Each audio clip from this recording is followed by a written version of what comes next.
Selamat malam KKS Kelapa Gading, para Korwil, Kaling, Seksi Kerasulan Kitab Suci yang di lingkungan-lingkungan, juga teman-teman semua yang ada di KKS, dan juga seluruh pencinta Kitab Suci dimanapun berada. Selamat bertemu kembali pada acara yang diselenggarakan oleh Kerasulan Kitab Suci Paroki Yakobus. Malam hari ini acara kita adalah Gokil, Go Kitab Suci Lingkungan, di mana malam hari ini acara Gokil akan dibawakan oleh Bapak kita, yaitu Pak Bambang Gunawan. Ya, sedikit mengenai Pak Bambang, biodatanya adalah sebagai berikut, saya bacakan. Pak Bambang adalah umat dari lingkungan Anastasia 4, Paroki Kelapa Gading. Beliau juga merupakan salah seorang pewarta dari Sekinah. Beliau juga pernah menamatkan BLKS ataupun sering dikenal dengan belajar kitab suci di Sekinah pada tahun 2019. Dan juga beliau biasa membawakan pendalaman iman ataupun gokil di lingkungan-lingkungan maupun di paroki-paroki. Dan beliau juga kita kenal sebagai seorang penulis yang menulis renungan-renungan harian. Baiklah Bapak Ibu sekalian, tanpa berlama-lama kita akan segera masuki acara inti malam hari ini, Go Kitab Suci Lingkungan. Namun sebelumnya kita akan berdoa pembuka. Kita siapkan hati dan pikiran kita untuk memulai acara Go Kitab Suci Lingkungan, dan yang akan membawakan adalah Bapak Bambang dengan tema orang kaya sukar masuk kerajaan Allah. Dan nama Bapa, Putra, dan Roh Kudus. Amin. Allah Bapa di dalam surga, segala puji dan syukur kami haturkan kehadirat-Mu, karena Engkau senantiasa memelihara kehidupan kami setiap hari hingga hari ini. Tuhan, malam hari ini kami bersama telah dikumpulkan bersama berkat Roh Kudus-Mu. Kami boleh bertemu dalam acara Go Kitab Suci Lingkungan malam hari ini yang akan dibawakan oleh Bapak Bambang dengan tema orang kaya sukar masuk kerajaan Allah. Ya Bapak, kiranya juga Engkau berkati Bapak Bambang yang akan membawakan gokil ini, dan kiranya Engkau juga mengutus Roh Kudus-Mu untuk menerangi akal budi dan pikiran kami semua, supaya kami juga boleh mendengarkan sabda-Mu yang akan disampaikan oleh Bapak Bambang. Tuhan, kami juga mau siap untuk mendengarkan firman-Mu yang akan disampaikan berikut ini. Kami juga mohon berkat-Mu untuk teman-teman kami semua yang belum sempat hadir. Kiranya juga Engkau berkati apapun yang mereka kerjakan, dan kiranya juga Engkau juga berkenan memelihara mereka, dan juga mereka juga boleh lanjut pada pertemuan kitab suci ini. Dimuliakanlah nama-Mu kini dan sepanjang masa. Amin.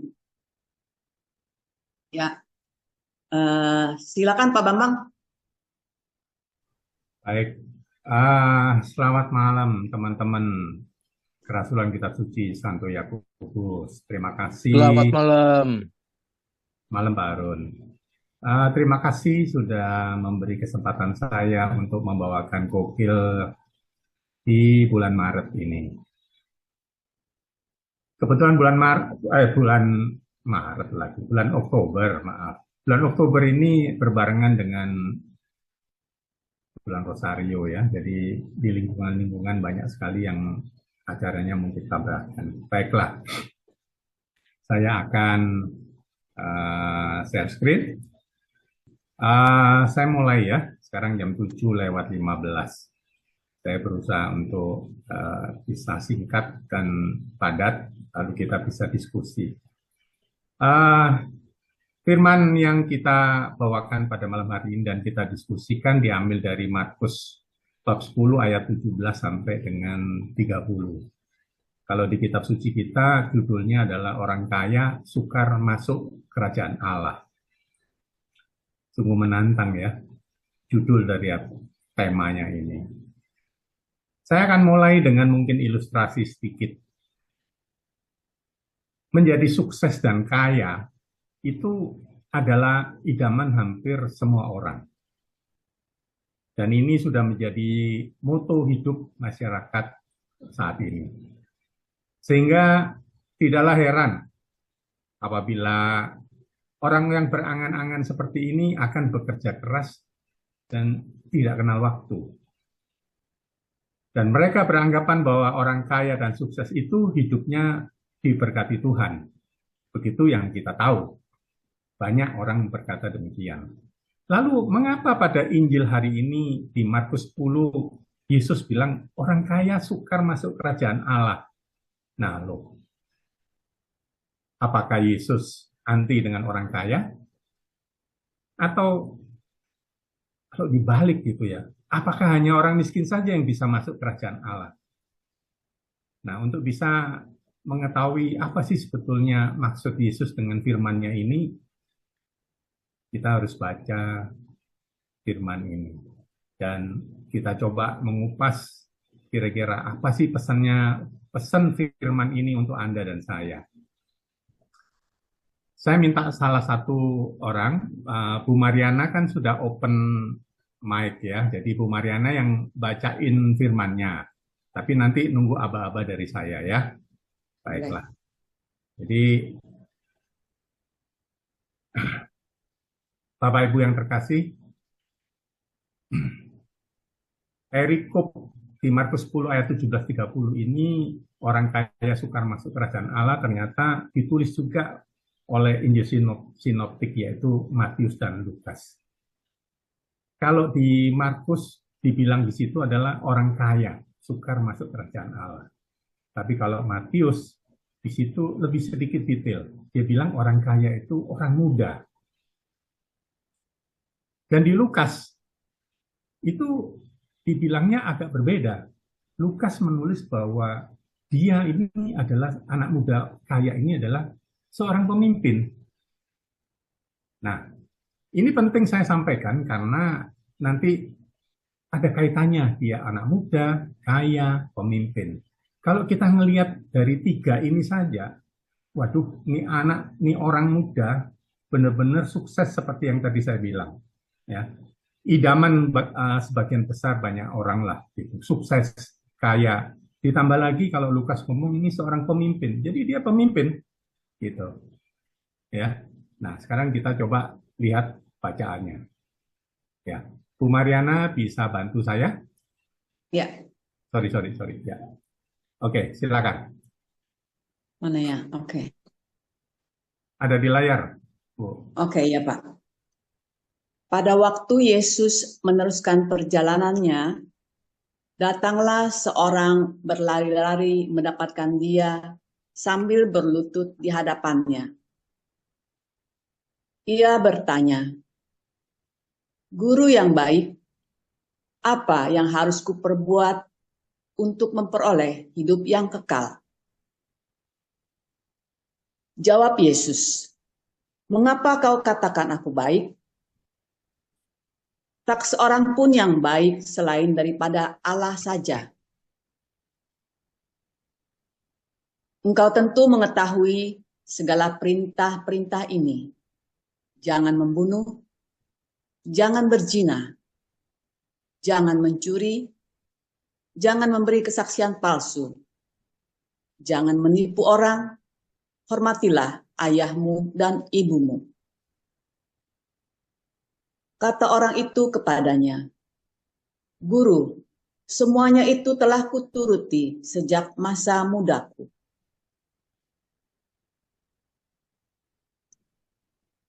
Yesus memandang dia dan mengasihinya. lalu berkata kepadanya, "Hanya satu kekuranganmu. Pergilah, jualah apa yang kau miliki, dan berikanlah itu kepada orang-orang miskin. Maka engkau akan memiliki harta di surga. Kemudian datanglah kemari dan ikutlah aku." Karena perkataan itu, mukanya muram, lalu ia pergi dengan sedih, sebab banyak harta miliknya.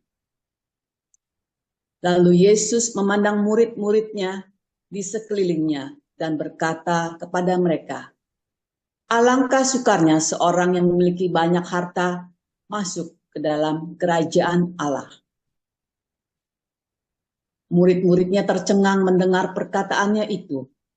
Namun Yesus berkata lagi, "Anak-anakku, alangkah sukarnya masuk ke dalam kerajaan Allah. Lebih mudah seekor unta melewati lubang jarum daripada seorang kaya masuk ke dalam kerajaan Allah."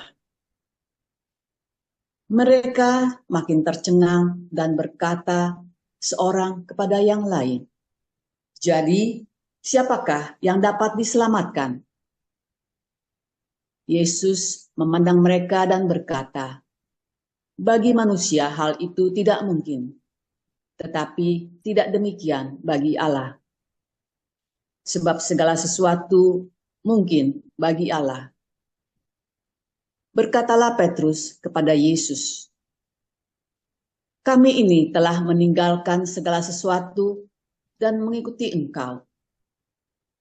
Jawab Yesus, "Sesungguhnya aku berkata kepadamu, setiap orang yang karena aku dan karena Injil meninggalkan rumah, atau saudaranya laki-laki, atau saudaranya perempuan, atau ibu, atau ayah, atau anak-anak, atau ladangnya, orang itu pada zaman ini juga akan menerima 100 kali lipat rumah, saudara laki-laki, saudara perempuan, ibu, anak, dan ladang, sekalipun disertai berbagai penganiayaan, dan pada zaman yang akan datang, ia akan menerima hidup yang kekal." Demikianlah Injil. Demikianlah sabda Tuhan. Baiklah, terima kasih Bu Mariana. Suaranya enak banget Bu Mariana, bacanya kalem, tenang, tegas, artikulasinya jelas. Saya pikir kita yang mendengarkan ini enak gitu ya, dengar gitu dengan jelas. Si Bapak Ibu yang terkasih, firman ini sebetulnya seringkali kita dengar gitu ya. Nah, kita pada malam hari ini kita coba belajar bersama-sama apa sih pesan Yesus untuk Anda dan saya. Markus 10 ayat 17 sampai 30. Saya akan coba pelan-pelan satu persatu, kita akan coba kupas dan kita pelajari kira-kira ada refleksi apa dari firman tersebut. Pertama-tama di sini dikatakan bahwa pada waktu Yesus meneruskan perjalanannya, datanglah seseorang berlari-lari mendapatkan dia, dan sambil berlutut di hadapannya, ia bertanya, "Guru yang baik, apa yang harus kuperbuat untuk memperoleh hidup yang kekal?" Bapak Ibu yang terkasih, itu sudah saya kasih warna ya. Jadi warna orange itu yang akan saya coba bahas dan kita coba apa sih sebetulnya arti di situ gitu ya. Pertama adalah Yesus meneruskan perjalanannya. Ini dari mana ke mana kan begitu. Ini di perikop sebelumnya, Yesus itu dengan murid-murid ada di Kapernaum. Jadi Yesus ini sedang dalam perjalanan menuju ke Yerusalem. Lalu digambar Anda bisa lihat di sebelah kanan atas, datanglah seseorang berlari-lari mendapatkan dia. Berlari-lari. Bapak Ibu, tadi yang saya sudah sampaikan bahwa menurut Markus dia anak muda, orang kaya. Lalu Matius bilang anak muda kaya, Lukas bilang pemimpin. Jadi kalau kita lihat di sini, anak muda kaya dan pemimpin ini dia berlari-lari mendapatkan Yesus. Apa artinya berlari-lari? Dia berlari memperlihatkan bahwa ia seorang yang rendah hati. Ia mengesampingkan kebesarannya sebagai seorang pemimpin. Dia datang bahwa ia sungguh-sungguh serius. Apalagi dia datang menghadap Yesus itu sambil berlutut di hadapannya. Ia bertanya, "Guru yang baik, apa yang harus kuperbuat untuk memperoleh hidup yang kekal?" Dia memanggil Yesus itu guru, berarti anak muda kaya dan pemimpin ini, dia sudah mendengar, dia sudah mengetahui bahwa ada orang yang namanya Yesus, ini adalah seorang guru yang dikirimkan oleh Allah. Jadi dia tidak mau kehilangan kesempatan tersebut. Dia datang lari-lari, dia berlutut di hadapan Yesus. Teman-teman, coba perhatikan. Yesus ini sedang dalam perjalanan loh. Ya. Berarti anak muda ini dia lari berlutut di tengah jalan, disaksikan orang banyak. Kalau dia seorang pemimpin, berarti dia punya banyak pengikut. Bos gua sampai berlutut kepada orang ini gitu ya. Jadi dia mengesampingkan dia punya statusnya, kebesarannya sebagai seorang pemimpin. Dia benar-benar ingin tahu apa yang harus dia perbuat untuk memperoleh hidup yang kekal. Bapak Ibu yang terkasih, kita masih ingat ada seorang pemimpin juga, seorang Farisi dan pemimpin. Masih ingat nggak? Dia orang terkenal, tokoh, dia datang menghadap Yesus, tapi pada malam hari, nggak ada satu orang pun yang mengetahui dia mau ketemu dengan Yesus. Siapa dia? Nikodemus. Nikodemus pada suatu hari, malam-malam dia ketemu Yesus, dia sudah mendengarkan mengenai siapa Yesus ini. Dia seorang guru yang hebat, luar biasa. Apa yang diajarkan itu berbeda dengan ahli-ahli Taurat. Nikodemus sama seorang pemimpin, tapi yang membedakan adalah Nikodemus diam-diam dan anak muda kaya, pemimpin lagi ini sama dengan Nikodemus, yang mengesampingkan semua hal itu. Dia ingin menggunakan kesempatan ini untuk mendapatkan nasihat dari Yesus. Lalu kemudian kita perhatiin di sini ya, anak muda kaya dan pemimpin ini dia berlutut loh. Apa artinya berlutut? Berarti dia benar-benar menandakan besarnya penghargaan dan penghormatan kepada Yesus. Pertanyaan anak muda ini nggak main-main, serius loh. Ditanya, guru yang baik, apa yang harus kuperbuat untuk memperoleh hidup yang kekal? Bapak Ibu yang terkasih, sebetulnya anak muda kaya ini datang kepada orang yang tepat. Kenapa? Karena Yesus adalah siapa? Jalan kebenaran dan hidup itu. Jadi anak muda kaya dan pemimpin ini dia ini bertanya apa yang harus dia perbuat untuk memperoleh hidup yang kekal. Dia bertanya kepada orang yang tepat, yaitu kepada Yesus. Karena hanya Yesuslah yang bisa memberikan hidup kekal itu. Bapak Ibu yang terkasih, sekali lagi pertanyaan ini berbeda dengan yang pernah kita baca. Suatu ketika ada seorang ahli Taurat datang menghadap Yesus. Yang membedakan apa Bapak Ibu yang terkasih? Kalau anak muda kaya ini dan pemimpin ini dia berlutut, tetapi ahli Taurat itu dia berdiri. Dan coba Anda lihat di layar, saya sudah tampilkan di situ. Di Lukas 10, bab 10 ayat 25 sampai 37, kita semua tahu itu perikop tentang apa? Yaitu perikop tentang orang Samaria yang murah hati. Jadi ada seorang ahli Taurat datang menghadap Yesus, tapi dia tidak berlutut seperti anak muda kaya pemimpin ini, tetapi dia berdiri.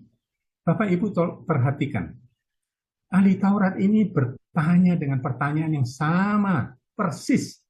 Ahli Taurat ini bertanya, di layar sudah saya tampilkan, "Guru, apa yang harus kuperbuat untuk memperoleh hidup yang kekal?" Kita ingat kan kisah ini.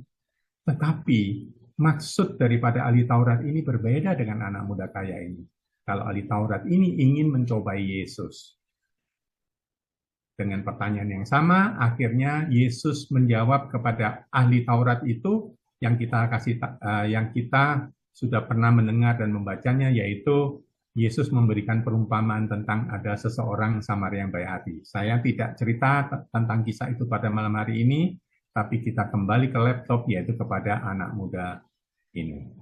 Jadi dari sini kita sudah mendapatkan refleksi bahwa anak muda kayak pemimpin ini, dia benar-benar serius, dia tidak sedang mencobai Yesus. Lalu yang kedua, Yesus menjawab anak muda kaya pemimpin itu. Engkau tentu mengetahui perintah-perintah ini.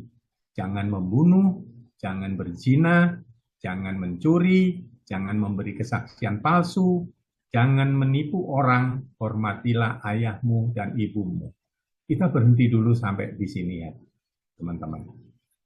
Sekilas, bagi sebagian orang, kelihatannya untuk memperoleh hidup kekal, kalau jawaban Yesus untuk memperoleh hidup kekal ini adalah di ayat 19, yaitu jangan membunuh, jangan berzina, jangan mencuri, jangan memberi kesaksian palsu, jangan menipu orang, hormatilah ayahmu dan ibumu. Sekilas gampang banget ya untuk masuk ke kerajaan Allah itu.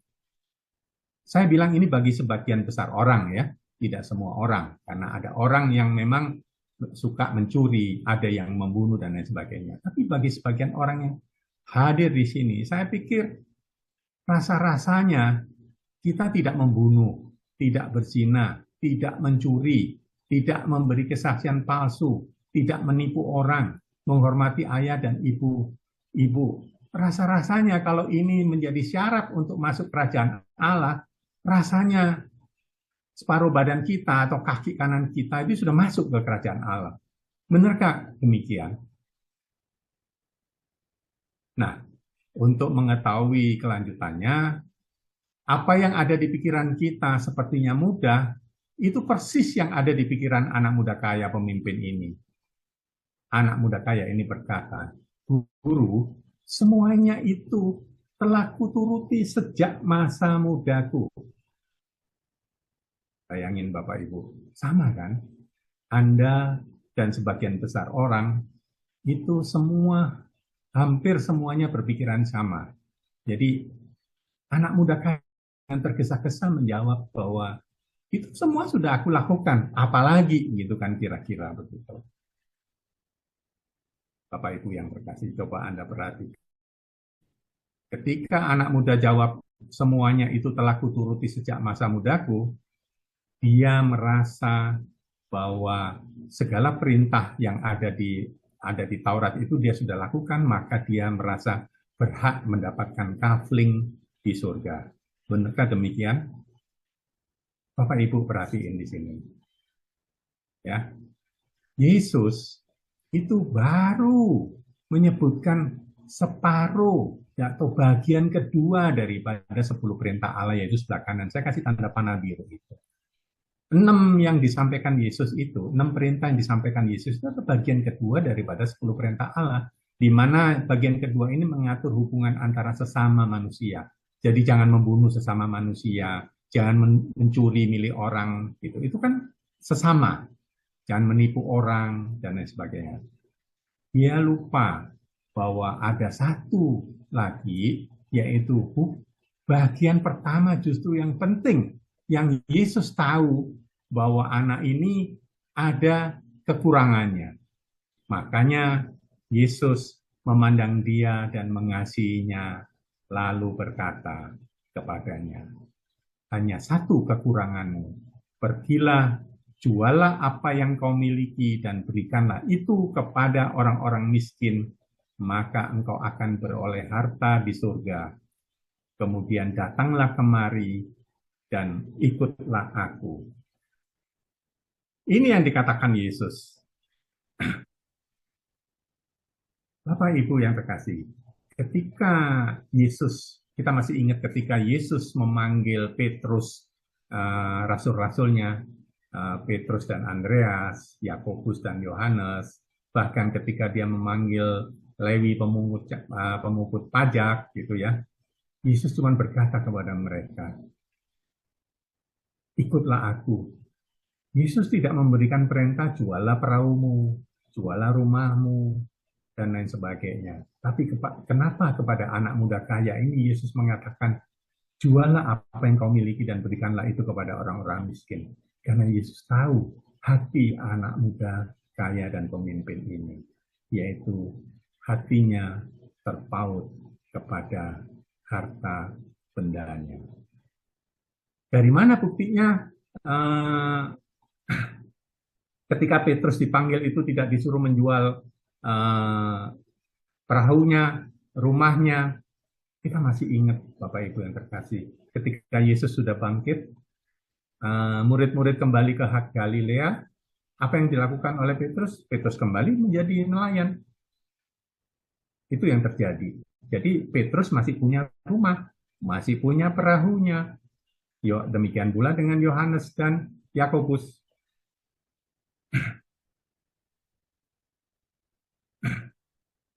Lalu anak muda itu setelah mendengar jawaban Yesus, mukanya muram, lalu ia pergi dengan sedih sebab banyak harta miliknya.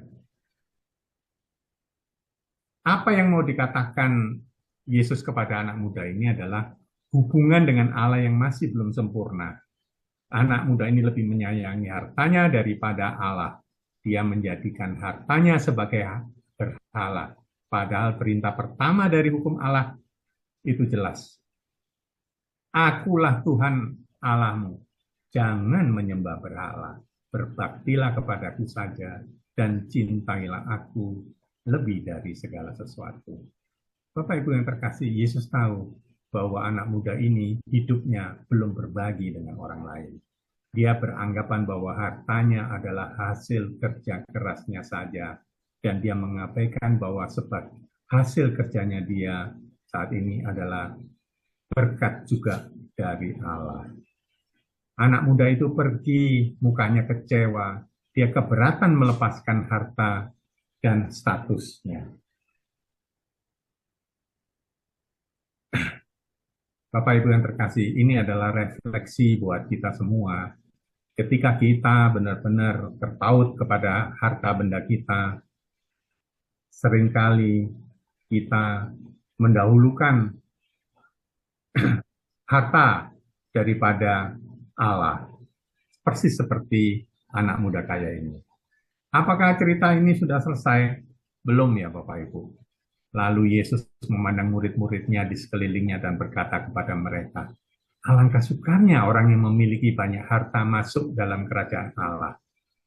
Murid-muridnya tercengang mendengar perkataannya itu. Namun Yesus berkata lagi, anak-anakku, alangkah sukarnya masuk ke dalam kerajaan Allah. Lebih mudah seekor unta melewati lubang jarum daripada seorang kaya masuk ke dalam kerajaan Allah. Mereka makin tercengang dan berkata seorang kepada yang lain, jadi siapakah yang dapat diselamatkan? Bapak Ibu yang terkasih, Yesus menjawab, bagi manusia hal itu tidak mungkin, tetapi tidak demikian bagi Allah, sebab segala sesuatu mungkin bagi Allah. Petrus, seorang yang kita kenal sebagai murid yang reaktif, merasa bahwa dia sudah meninggalkan rumah, dia sudah meninggalkan perahunya, ya ikut Yesus. Petrus penasaran, kami ini telah meninggalkan sesuatu dan mengikut Engkau. Walaupun tidak tersirat disebutkan bahwa Petrus menanyakan, lalu kami bagaimana? Nggak bisa masuk kerajaan Allah. Tapi saya pikir apa yang disampaikan oleh Petrus, yaitu dengan kata-kata kami ini telah meninggalkan segala sesuatu dan mengikut Engkau, Petrus setengah protes. Jadi aku dapat apa ya? Kalau orang kaya ini aja sudah menjalankan perintah Allah, tetapi dia tidak bisa masuk kerajaan Allah. Tetapi Yesus menjawab, sesungguhnya aku berkata kepadamu, setiap orang yang karena aku dan karena Injil meninggalkan rumah atau saudara laki-laki, atau saudara perempuan, ibu atau ayah, anak-anak atau ladangnya, orang itu pada zaman ini juga akan menerima kembali 100 kali lipat rumah, saudara laki-laki, saudara perempuan, ibu, anak, dan ladang, sekalipun disertai berbagai penganiayaan. Dan pada zaman yang akan datang, ia akan menerima hidup yang kekal. Bapak Ibu yang terkasih, pada saat itu murid-murid tentu saja belum mengerti. Tetapi apa yang terjadi setelah Yesus wafat, di Kisah Para Rasul disampaikan bahwa ketika Yesus sudah bangkit, apa yang terjadi? Mereka membentuk satu komunitas, dan apa yang disampaikan oleh Yesus kepada anak muda kaya ini untuk menjual hartanya, akhirnya benar-benar terjadi di Kisah Para Rasul, yaitu banyak orang yang akhirnya bersatu, berserikat, berkumpul pada jemaat mula-mula ya. Mereka berkumpul, hartanya diberikan kepada Petrus. Masih ingat gak kisah Ananias dan Safira? Itu salah satunya adalah satu suami istri yang menjual ladangnya, dan hasil dari penjualan ladangnya itu diberikan juga kepada Petrus untuk digunakan di komunitasnya bersama-sama. Tetapi kita tahu semua bahwa apa yang dilakukan oleh Ananias dan Safira, ternyata separuh dari penjualan hasil ladangnya itu diumpetin untuk mereka pribadi. Ya, kita semua tahu akhir daripada kisah Ananias dan Safira itu. Kita ingat Yohanes 6 ayat 40, dibilang di situ bahwa setiap orang yang melihat anak dan percaya kepadanya beroleh hidup kekal, dan aku membangkitkannya pada akhir zaman. Jadi lalu apa refleksi dan pesan daripada Injil kita pada malam hari ini, sebelum kita mungkin bisa diskusikan atau sharingkan ya. Pertama, kita harus bersyukur atas semua berkat yang kita terima dari Tuhan. Dan jangan lupa untuk berbagi dengan orang-orang yang membutuhkan pertolongan. Kita ingat tahun lalu PKSM ya, kita mengenal istilah ini, KLMPD, kecil, lemah, miskin, terpinggirkan, dan disable. Dengan cara hidup seperti ini, maka kemelekatan pada harta dunia tidak menyesatkan kita. Harta, status, dan kekuasaan kadang menjauhkan kita dari kerajaan Allah. Lalu bagaimana kita menerapkan apa yang dikatakan oleh Yesus ini, bahwa kita harus memperhatikan orang-orang kecil, lemah, miskin, terpinggirkan, dan difabel atau disable. Kita ingat ada Bunda Teresa ya. Dia bilang bahwa jika Anda tidak dapat melakukan hal-hal besar, lakukan hal-hal kecil dengan cinta yang besar. Mungkin sebagian dari kita sudah melakukan hal-hal besar. Ada sebagian dari kita mungkin sudah menjadi donatur tetap diasak ya. Ayo sekolah, ayo kuliah. Ya. Sebagai pendonor tetap, saya dengar kebetulan ketua ASAK itu ada di lingkungan Anastasia ya, Ibu Mary Harun. Beliau sering cerita di lingkungan kita ketika kita berdiskusi gitu, ada orang-orang yang mendonasikan itu setiap bulan, dan sekaligus ada orang yang mendonasikan untuk 3 orang untuk kuliah gitu. Biayanya dibiayain oleh orang tersebut. Ada yang 5, ada yang 1 memang sebagian besar. Tapi saya pikir kalau memang kita tidak bisa melakukan hal-hal besar seperti Bunda Teresa bilang, lakukan hal kecil dengan cinta yang besar. Hal-hal kecil seperti apa sih yang bisa kita lakukan untuk orang-orang yang KLMPD ini? Nah, di sini saya udah siapkan gambar-gambar ya. Inilah orang-orang kecil, lemah, miskin, terpinggirkan, dan disable. Kita melihat bahwa di tempat pemungutan sampah itu begitu banyak anak-anak, orang tua ya, yang tidak mempedulikan kesehatannya. Dia mengumpulkan sampah, mungkin plastik di situ, atau mungkin makanan sisa. Ini adalah orang-orang kecil, lemah, miskin, terpinggirkan. Kita mungkin bisa berbuat sesuatu, dan saya pikir sebagian dari Anda bisa saja sudah melakukan hal ini. Lalu yang kedua, ini adalah orang yang berjualan, abang tukang sayur atau ibu jualan sayur. Ini saya pernah punya pengalaman Bapak Ibu yang terkasih. Ketika saya pergi ke pasar, tidak sering sih, kadang 2 minggu, 3 minggu sekali saya pergi ke pasar menemani istri saya. Dulu ketika kita beli sayur, kita nanya, Bang, berapa ini gitu, kangkung, toge dan lain sebagainya, bawang putih, bawang merah gitu kan ya. Ketika atau buah-buahan lah, tidak hanya sayuran ya. Ketika kita menanyakan abang itu, mereka biasa bilang sekian gitu, sekilo dan lain sebagainya. Kita tuh, saya ini terutama saya ya, gatel sekali kalau nggak nawar gitu, merasa bahwa nggak puas gitu kalau pulang belum nawar gitu. Akhirnya nawar gitu. Kalau sekilo dia bilang mangga Indramayu yang kesukaan saya biasanya 35.000, saya tawar biasanya 25.000, 30.000 dan lain sebagainya. Akhirnya ketemu 30.000 damai gitu. Tapi Bapak Ibu setelah membaca firman seringkali saya menulis begitu ya, saya ingat hal ini. Jadi ketika ke pasar, seringkali sekarang saya balik. Nah ini tips yang saya lakukan ini bersama istri saya. Ketika saya membeli sayur atau buah, terutama sayur ya, saya biasa beli begini daripada menanyakan harganya. Saya bilang begini, Bang, saya toge dong Bang, 15.000. Kangkung 2 ikat.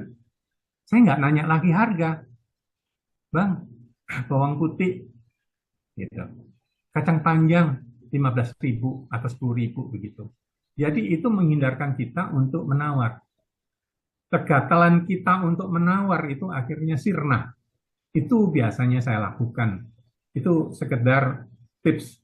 Mungkin Bapak Ibu juga banyak yang sudah melakukan ini, gitu ya. Lalu KLMTD, orang-orang lemah, kecil, terpinggirkan seperti apa lagi sih? Nah ini jangan lupa. Seringkali kita pesan makanan, kirim barang dan lain sebagainya. Abang ojol nih, ya datang ke rumah kita, dapat kiriman dan lain sebagainya.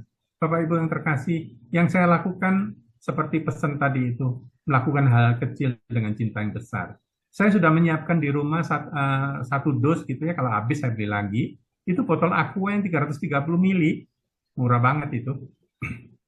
Jadi setiap kali abang ojol datang, pesan makanan atau dapat kiriman, secara otomatis saya membawa dari rumah. Ada orang ngebel abang ojol ini ngebel rumah, saya nengok, oh itu abang ojol ya udah. Saya secara otomatis tangan saya mengambil aqua botol yang 330. sorry. Saya mengambil aqua yang 330 mili tadi itu. Saya berikan abang ojol, Bang ini Bang buat Anda.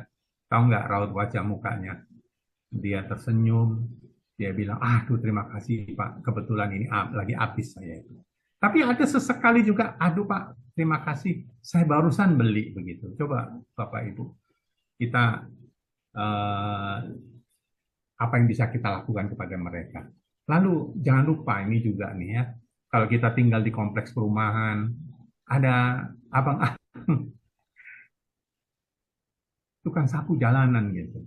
Nah ini pernah saya salah paham gitu ya. Maksudnya begini, di depan rumah saya itu ada pohon mangga, gede, udah gede sih, tapi belum berbuah. Nah, daunnya itu kan setiap hari rontok. Tukang sampah ini yang berbaju oranye ini, tigang saya itu kebetulan panjang gitu, tapi dia sering kali gerobaknya itu ditaruh di depan rumah saya persis, dan dia sering nongkrong di situ gitu. Nyapu-nyapu gitu ya. Dia nunggu berteduh di bawah pohon mangga saya yang sudah besar gitu. Sampai suatu ketika saya heran ya, saya bilang sama istri saya, tukang sapu itu selalu ada di depan rumah kita loh. Dia tidak ke sebelah, ke seberang gitu ya. Tahu-tahu saya kaget luar biasa loh. Apa yang dilakukan oleh istri saya, ternyata istri saya itu pernah berkata kepada abang ini, yang orangnya tetap sama itu aja gitu. Bang, kalau datang kamu lagi ini, kamu bel aja rumah, nanti disiapin orang saya, kamu mau kopi atau mau aqua. Ya. Kadang-kadang malah disiapkan Indomie itu sama istri saya. Nah, makanya ketika suatu hari istri saya lagi nggak ada, abang itu nunggu di depan rumah saya tanpa saya mengerti sebelumnya bahwa dia sebetulnya sedang menunggu gitu. Nah, itu saya nggak tahu gitu. Nah, saya merasa bersalah gitu. Ya, oke. Lalu Bapak Ibu yang terkasih, kita juga diingatkan eh, belajar dari anak muda kaya dan pemimpin ini. Kita masih ingat cerita ini nggak? Ini ada di Lukas 12 ayat 13 21 ya. Nggak usah dibacakan, tuh kan di situ ringkasannya saya sudah tulis gitu. Jadi Bapak Ibu, Lukas 12, sorry banget. Di situ adalah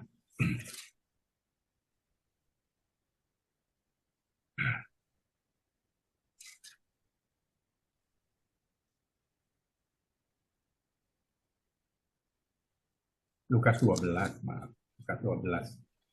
Jadi orang kaya yang bodoh, kita semua tahu ya. Jadi ada seorang petani yang sukses, petani gandum gitu. Dia simpen gandumnya itu di satu lumbung gitu ya. Tetapi dia tidak puas karena lahannya itu subur dan dia berhasil, dia menambah lumbung-lumbungnya itu. Di situ dikatakan bahwa ia berbicara pada dirinya sendiri. Apa yang harus aku perbuat? Sebab aku tidak mempunyai tempat di mana aku dapat menyimpan hasil tanahku. Inilah yang akan aku perbuat. Aku akan merombak lumbung-lumbungku, dan aku akan mendirikan yang lebih besar, dan aku akan menyimpan di dalamnya semua gandum dan harta bendaku. Sesudah itu aku akan berkata kepada jiwaku, jiwaku, engkau memiliki banyak harta, tertimbun untuk bertahun-tahun lamanya. Beristirahatlah, makanlah, dan seterusnya. Bapak Ibu yang terkasih, kita semua tahu apa akhir daripada cerita seorang petani yang sukses ini. Ya. Pada malam hari itu juga nyawanya hilang, dia meninggal. Jadi yang di dalam pikirannya dia adalah bahwa dia bisa hidup tenang, dia mau beristirahat, dia sudah sukses. Ini ada kemiripan dengan anak muda kaya dan pemimpin tadi itu. Bahwa dia lupa berbagi dengan orang-orang, petani-petani yang lain, yang mungkin tidak berhasil panenannya. Dia lupa berterima kasih kepada para penggarap tanah atau petani-petani yang membantu dia untuk menghasilkan gandum pada memanen hasil gandumnya dia.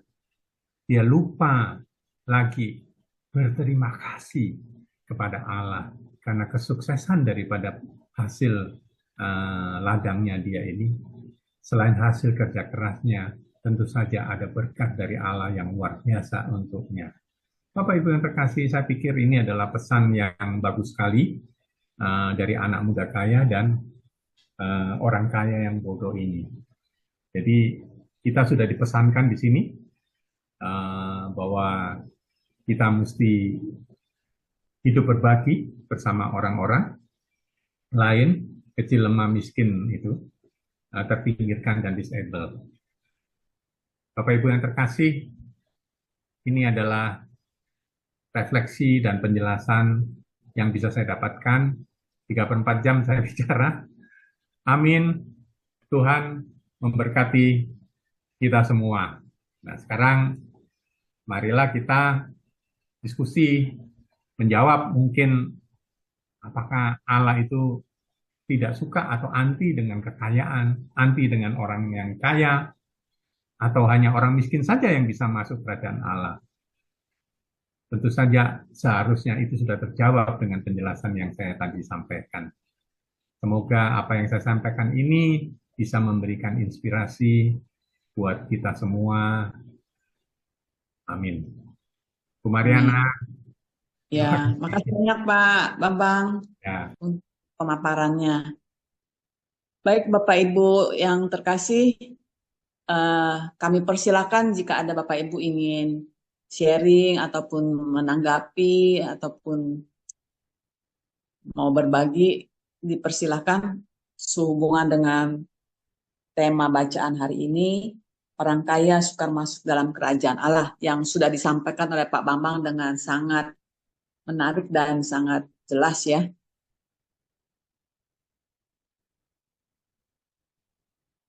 Dan kalau boleh saya ulangi tadi refleksi yang mungkin kita bisa uh, cermati ataupun yang bisa kita sampaikan nanti kalau sebagai reminder, bersyukur untuk berkat yang telah kita terima. Poin yang kedua, jangan lupa untuk berbagi dengan yang membutuhkan pertolongan. Poin yang ketiga, dengan cara hidup seperti ini, maka kemelekatan pada harta duniawi tidak menyesatkan kita. Gitu Bapak Ibu, mungkin dari hasil-hasil dari refleksi yang disampaikan oleh Pak Bambang, mungkin ada yang mau berbagi ataupun mempunyai pengalaman hidup seperti yang telah kita baca pada bacaan hari ini. Dipersilakan Bapak Ibu yang mungkin tergerak hatinya untuk memulai. Mar, halo Mar. Ya, ya Bu Eti. Ya, boleh izin sedikit sharing. Iya. Saya Pak Bambang, saya pernah membaca buku tulisannya Jose Maria Escriva yang sudah diangkat menjadi Santo. Mariana juga tahu bahwa Ya. perbuatan-perbuatan kecil seperti apa, seperti yang dikatakan Bunda Teresa, kalau dilakukan dengan cinta kasih yang besar, itu Tuhan berkenan. Jadi perbuatan-perbuatan itu dikatakan sebagai suatu perbuatan yang ugahari, yang melebihi hal-hal yang biasa. Karena seperti misalnya contohnya, ketika kita masuk ke suatu ruangan kamar kecil, WC, kan banyak orang tuh yang, aduh, pakai kertas tisu dilipat-lipat sebanyak apapun sampai akhirnya nggak dipakai dan dibuang di tempat sampah. Itu banyak sekali numpuk ya. Kemudian saya melihat ada ibu-ibu yang betul-betul yang berantakan itu dimasukkan ke dalam tong sampahnya sampai akhirnya ditekan, jadi akhirnya kan tidak kelihatan sampai numpuk-numpuk banget. Tapi saya pikir ibu ini juga punya perbuatan yang ugahari, yang tidak ingin dipuji lah pokoknya. Jadi dia uh, membereskan tisu-tisu yang berantakan di sekitar tong sampah itu terus dimasukkan. Jadi membantu orang yang tukang bersih-bersih ya, hobinya di situ itu. Kemudian hal lain lagi, Paus Fransiskus kan juga menggarisbawahi bahwa orang yang baik dengan melakukan seluruh perintah Allah, tetapi dia tidak melakukan memberikan berbagi apa yang dia punya. Pokoknya dia tidak membunuh, tidak berbuat jahat, seperti yang tadi Pak Bambang katakan. Tapi kalau dia diam saja, misalnya melihat orang dibunuh, orang kecelakaan, dia tidak mau menolong, itu kan sama juga dia diam aja, berarti dia juga tidak berkenan, seperti yang tadi dicontohkan oleh Pak Bambang ya. Begitu Mar. Jadi intinya adalah bahwa kita itu untuk supaya berkenan, ya nantinya supaya bisa masuk surga, tidak cukup hanya melakukan perintah Tuhan itu, tetapi diam saja. Kita harus melakukan perbuatan-perbuatan yang tanda kutip ugahari itu. Dan perbuatan ugahari itu memang tidak tidak banyak orang yang mau melakukan, termasuk saya kadang-kadang juga males lihat berantakan, kayaknya jijik ya mau ngambil sampah-sampah tisu-tisu terus dimasukkan ke dalam tempat sampahnya. Tapi hari ini Pak Bambang sudah memberikan refleksi yang bagus sekali. Terima kasih Pak Bambang sharing-sharingnya. Gitu Mar, terima kasih. Ya, terima kasih Bu Eti atas sharingnya yang begitu mencerahkannya. Mungkin teman-teman yang lain. Terima kasih Bu Eti. Terima kasih Pak.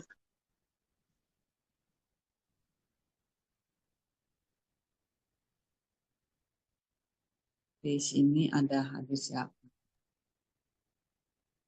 Mungkin Ari, Pak Ari Arianto. Pak Harun udah buka mic itu. Oh iya, silakan Pak Harun. Saya ada dua hal yang perlu saya sampaikan kepada Pak Bambang. Pertama, saya melihat cara pembawaan materi ini sungguh hidup dan dinamikanya ada ya. Karena saya suka sekali dengan cara Pak Bambang ini sambil menjelaskan materi, tapi ada gambar-gambar yang ditayangkan kecil-kecil tadi itu. Misalkan Pak Bambang cerita soal ke pasar ya, ada gambar lagi yang tukang ojek, ada lagi gambar yang tukang sampah pakai baju oranye dan lain-lain. Jadi dengan demikian saya terus terang aja kagum karena dengan demikian kita mendapatkan penjelasannya yang lebih konkret gitu. Ada materinya, ada kata-katanya, tapi ada gambarnya juga. Dengan demikian kita lebih bisa meresapi apa yang dikata-katakan oleh Pak Bambang itu bisa langsung bisa diterima dan langsung bisa masuk ke dalam hati. Itu satu hal yang bagi saya adalah satu hal yang baru ya, karena masih belum banyak pembicara atau pewarta yang menyampaikan materinya itu dengan cara demikian. Memang sudah mulai banyak sih, tapi tidak semuanya begitu. Jadi saya memuji dan berterima kasih kepada Pak Bambang karena hal-hal yang disebutkan tadi di pasar, melayani tukang ojol, sama tukang ojek dan tukang sampah, itu memang hal-hal kecil, tetapi membuka hati dan pikiran saya. Ternyata dalam masyarakat kehidupan sehari-hari pun kita bisa mendapatkan, bisa berbuat baik juga, walaupun dengan hal-hal yang kecil. Karena saya juga orang kecil, tidak bisa berbuat yang besar, ya kita mau mencoba dengan cara-cara Pak Bambang ini, mungkin bisa kita jalankan begitu. Memungkinkan saya untuk menjadi orang yang lebih baik. Itu pertama Pak Bambang. Kedua,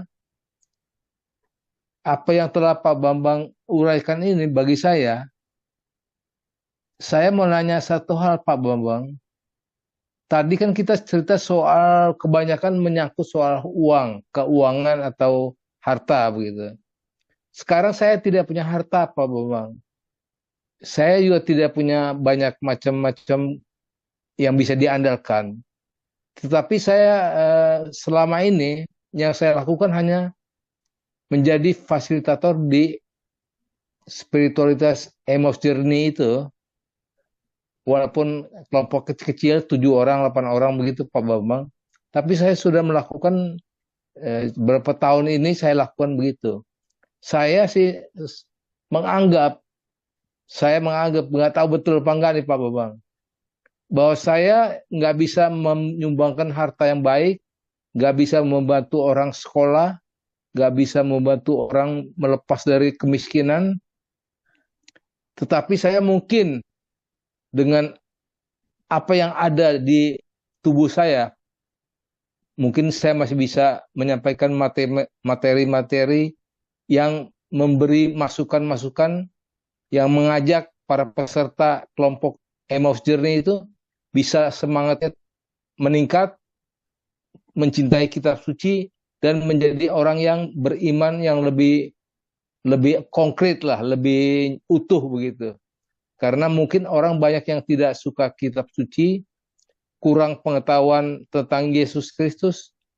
Mudah-mudahan melalui ikut di Emmaus Journey ini juga melalui kita yang jadi fasilitator mengajak mereka untuk memahami lebih dalam tentang Yesus Kristus, tentang ajaran-ajarannya. Karena saya percaya kitab suci Alkitab ini adalah sumber kehidupan dan sumber sejati yang dari Tuhan Yesus Kristus. Apakah itu pandangan saya itu benar Pak Bambang? Kira-kira Terima kasih Pak Bambang. Terima kasih Pak Harun sharingnya ya.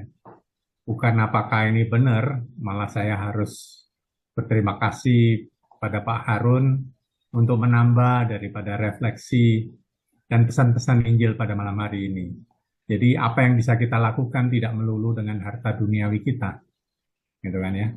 Apa yang bisa menjadi bagian eh, talenta kita itu yang kita harus bagikan, seperti Pak Harun tadi sampaikan gitu ya.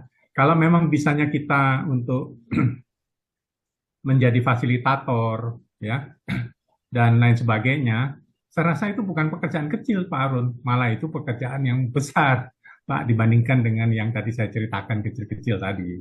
Ya, apa yang dilakukan oleh Pak Harun itu adalah satu langkah besar.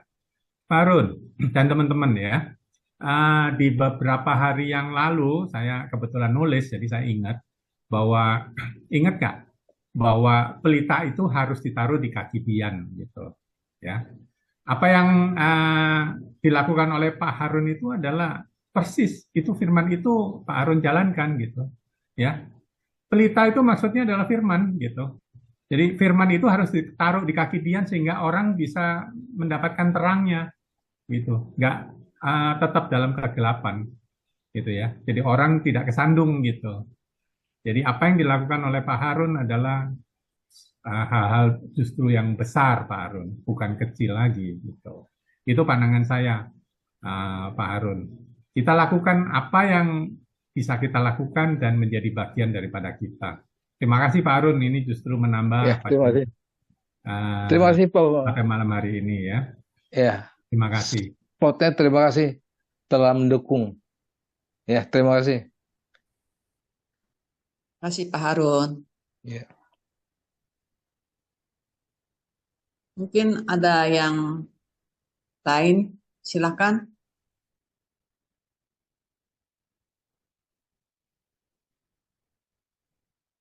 Di sini ada 25 yang join. Mungkin sambil menunggu teman, saya sedikit mau menambahkan Bu Mariana. Iya.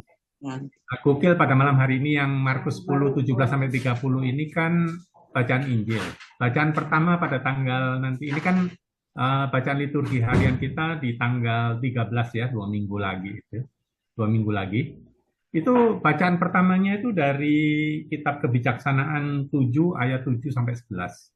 Kita semua tahu bahwa yang menulis kitab Kebijaksanaan itu adalah Salomo. Ya, kita semua ingat loh ini kisah Salomo itu.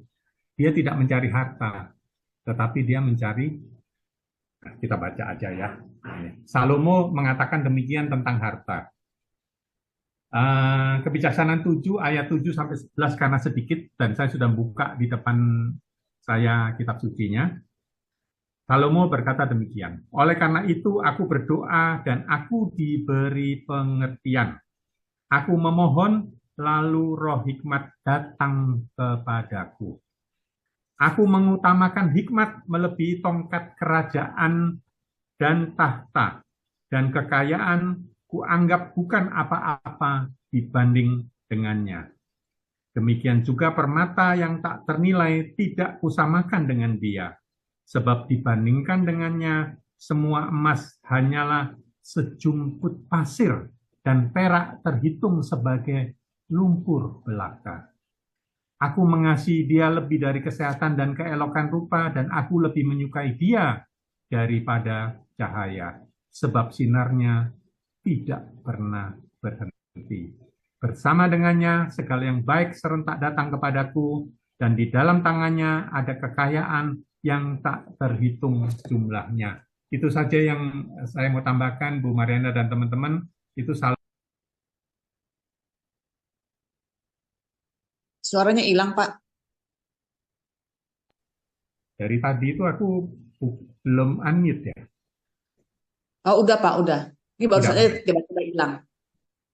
Oh ya, saya memang matiin. Jadi itu yang dikatakan oleh Salomo tentang harta, tahta, dan kekuasaan. Terima kasih. Itu menambahkan bacaan pertama dari nanti liturgi bacaan harian tanggal 13 Oktober yang akan datang. Terima kasih. Terima kasih Pak Bambang. Jadi kebijaksanaan 7 ayat berapa Pak tadi bersambat pecah? Bisaran 7, ayat 7 sampai 11. Oke, Ya. kasih, kasih Pak Bambang. Ya, teman-teman mungkin ada yang mau sharing sehubungan ataupun merefleksikan apa yang telah disampaikan oleh Pak Bambang. Mungkin ada inspirasi, silakan ya.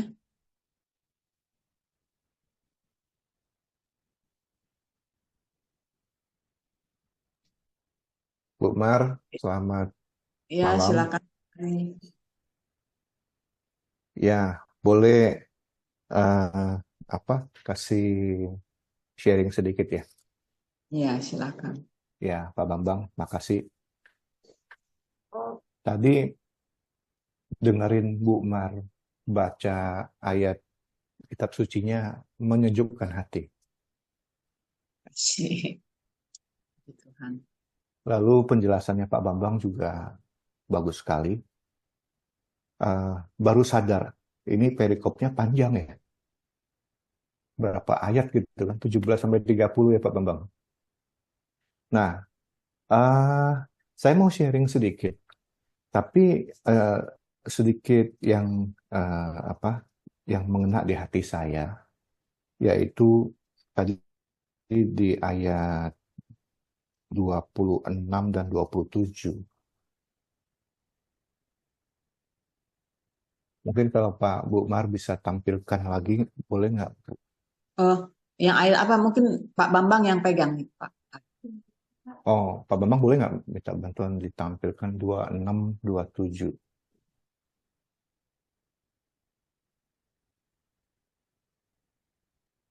Nah, ini saya sedikit menyentuh waktu Pak Bambang cerita tentang aksi kita yang kecil itu sangat berarti, sesuai dengan yang dari Santa Teresa dari Lisieux itu 26. Jadi pertanyaan murid-murid merespon terhadap statement dari Yesus kan.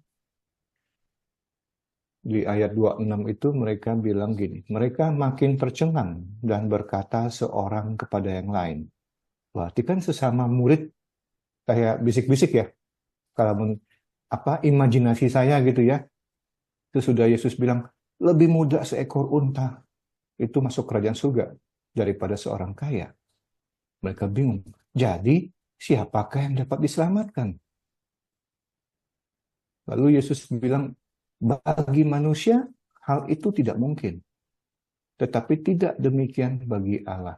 Saya langsung berpikir gini, Pak Bambang. Di ayat depan itu ada pertanyaan, ada statement dari anak-anak orang-orang kaya yang lari dan berlutut itu kan. Guru yang baik, dia bilang. Di depan itu guru yang baik. Apa yang harus kuperbuat? Jadi dia menyapa Yesus guru yang baik. Langsung Yesus, ini kan jawab dia tadi dapat dibaca, mengapa kau katakan aku baik? Tak seorang pun yang baik selain Allah. Nah, saya nyambungin ini 26, 27 dan yang hanya Tuhan yang baik, hanya Allah yang baik. Berarti saya pikir-pikir ini dulu saya zaman dulu dan sekarang sesudah saya belajar memahami kitab suci, ada pergeseran pemahaman mengenai berbuat baik. Jadi berbuat baik itu bukan kitanya yang baik, tapi Allah yang mengizinkan kita berbuat baik. Kalau niat kita dari dia, kalau kita cuma mengandalkan diri kita sendiri, saya punya niat baik, saya punya uang, saya mau bagi ke orang, ada semacam kayak ada bangga, punya power gitu kan. Dan kita berbuat baik ke orang yang lebih membutuhkan. Berbeda sekali kalau kita menyadari sesudah kita memberikan bantuan, lalu kita bersyukur, Tuhan terima kasih, Engkau sudah mengizinkan aku sebagai saranamu untuk menyalurkan kepada sesama.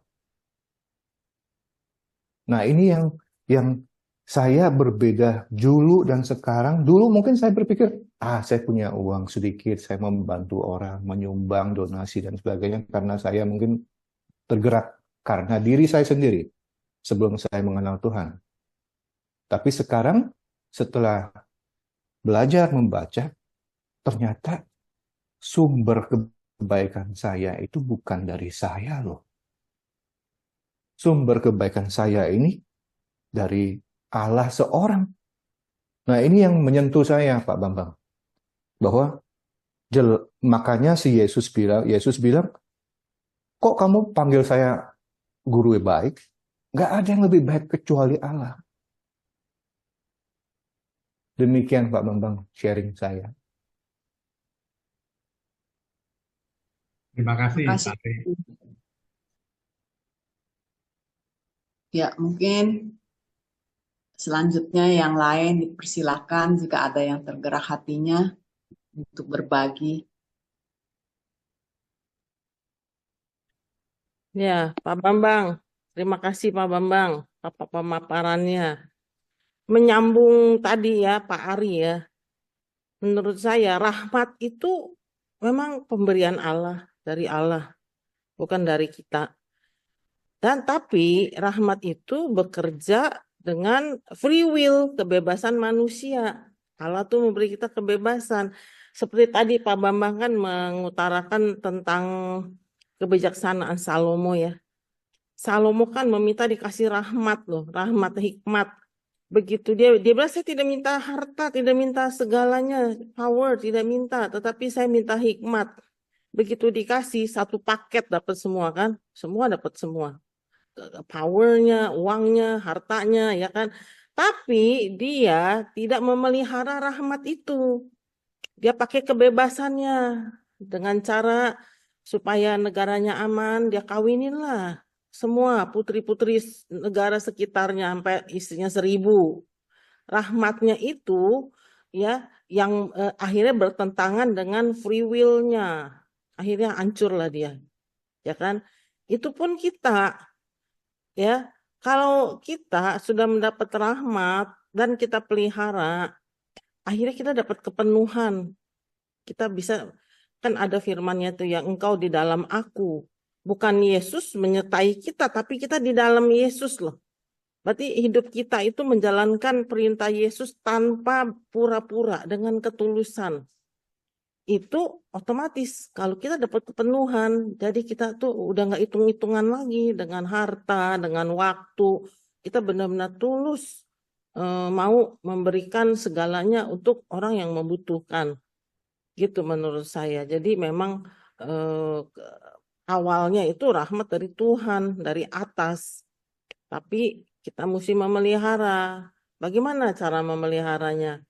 Ya punya relasi dengan Tuhan, sering-sering ekaristi, punya relasi yang bagus dengan Tuhan. Akhirnya kita udah nggak mikirin diri kita. Kita sudah tidak ada egois lagi. Selalu hidup kita untuk sesama kita yang membutuhkan. Itu nggak mudah, ya kan? Awalnya Salomo seperti itu loh, awalnya. Tapi dia tidak memeliharanya karena dia kebanyakan istri, kan pusing ya banyak istri ya Pak Bambang. Akhirnya udah lupa sama rahmatnya itu, dia lebih enjoy dengan istri-istrinya, lupalah dia. Akhirnya rahmatnya itu hilang. Yang ada apa? Yang ada kesesatan ya, dalam hidup kita. Karena selain rahmat Tuhan, kalau kita tidak pelihara, setan pun masuk. Setan pun masuk. Sekecil apapun, setan bisa masuk. Akhirnya kita jadi kacau balau hidupnya.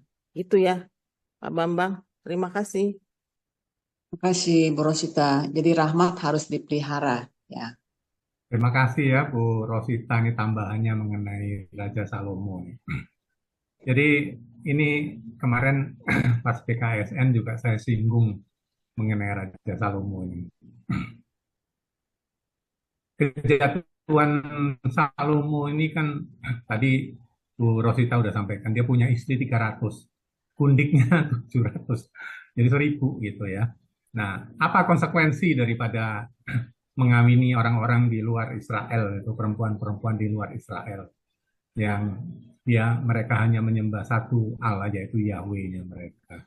Konsekuensi logis daripada mereka mengawini orang-orang atau perempuan-perempuan di luar Israel itu adalah perempuan-perempuan itu membawa ilah-ilahnya, dewa dan dewinya ke Yerusalem. Bahkan dikatakan di kitab Raja-Raja itu, Salomo itu menyediakan altar loh buat dewa-dewinya perempuan-perempuan istri dan gundiknya itu. Bayangin gitu ya. Itu kan luar biasa, kejahatan yang luar biasa. Melanggar 10 perintah Allah justru yang pertama gitu loh. Jangan menyembah berhala gitu ya. Itu jatuhnya Salomo itu. Terima kasih juga Bu Rosita tadi ya. Jatuhnya fatal banget itu si Salomo itu. Jadi dari situ kita juga mendapatkan refleksi atau pesan gitu ya. Kalau Salomo itu adalah orang yang benar-benar diberkati, seorang raja yang diberkati, dia bisa jatuh juga ya, Bu Rosita, gara-gara free will-nya tadi ya, Bu Rosita tadi sampaikan. Itu peringatan juga buat kita. Salomo jauh lebih hebat daripada kita, tapi Salomo yang hebat bisa jatuh, apalagi kita gitu. Jadi itu refleksi yang luar biasa menurut saya. Ya, jangan menduakan Allah lah begitu. Jangan mendukakan Allah. Tapi kisah pada malam hari ini kita bicara mengenai harta. Terima kasih. Itu Bu Rosita, thank you loh. Ada tambahan ini selalu mengingatkan kita ya. Terima kasih. Terima kasih. Ini udah pada nggak ada yang bersuara nih. Bapak, Oh, iya ya, Rosita duluan deh. iya, Mbak Eti dulu deh, Mbak Eti dulu. Ini maaf ya Pak Bambang. Kalau tadi cerita tentang Salomo yang kejatuhan negara Israel sampai pecah jadi dua itu karena Salomo yang tadinya bijak, karena free will-nya dia jadi seperti itu ya, tersesat ya. Kalau saya sekarang membayangkan nih, sekarang perang-perangan ini antara Israel sudah mau menghancurkan terorisnya Hizbullah, sekarang ngebom Libanon, nanti bentar lagi katanya ngebom Irak. Nah, apakah ini keserakahan manusia ini juga salah satu free will ya, ya Ros ya? Tapi terus bagaimana dengan ceritanya itu para pemimpin negara yang kok bagaimana nanti mereka bisa masuk kerajaan surga? Tapi kan tujuan mereka sebetulnya kan ingin mempertahankan kedaulatannya Israel ini, Pak. Menurut Pak Bambang, gimana itu? Saya bingung sendiri. Sulit jawab. Pertanyaannya sulit banget ini Bu Eti. Ya, ketika saya bawain PKSN di satu lingkungan gitu ya, ada lo yang kan cerita tentang kejatuhan Niniwe ya, bangsa Asyur, kemudian bangsa Babel gitu ya. Pada waktu PKSN kita diingatkan gitu ya, Allah bisa menggunakan siapa saja untuk menghukum gitu kan ya. Kerajaan wilayah utara dihukum oleh Asyur gitu kan ya, 721 sebelum Masehi. Orang yang kejam digunakan Allah. Lalu Asyur yang tadi menghancurkan Israel Utara, ibu kota Samaria, itu dihancurkan oleh Babel. Yang kerajaan yang nggak kalah sadisnya gitu, kejamnya. Iya. Tapi akhirnya bangsa Babel pun bisa dijatuhkan oleh Persia ya, sama Media. Jadi sekarang udah seperti ini nih ya. Apakah kisah ini bisa disamakan dengan hukuman itu datangnya Israel yang menghukum atau apa? Tapi saya ditanya begini loh sama salah satu warga ya ketika saya bawa ini. Pak, kita kan mestinya harus membela Israel ya, kan dia diserang sama Palestina begitu ya. Saya kaget, tapi ini kan kompleks sekali masalahnya ya. Tapi saya kok malah dibantu oleh umat juga di situ gitu loh. Kamu yang benar aja. Kamu lupa apa? Justru orang Israel itu yang bunuh Yesus. Aduh, saya terperangah juga. Saya terperangah juga loh ya. Ya, kita nggak perlu dong belain Israel, buat apa katanya? Dia yang bunuh Yesus kok gitu. Aduh, ya. Ya saya dengan mencoba mengatakan bahwa secara normatif aja bahwa itu udah masalah politik dan bisa saja keserakahan atau kedaulatan dan sebagainya carut marut di dalam situ gitu kan ya. Nah saat ini mengenai yang Hamas sudah dihukum oleh Israel gitu Iya, ya. ya. Kalau kita Iya. mau pakai istilah itu ya dihukum, apakah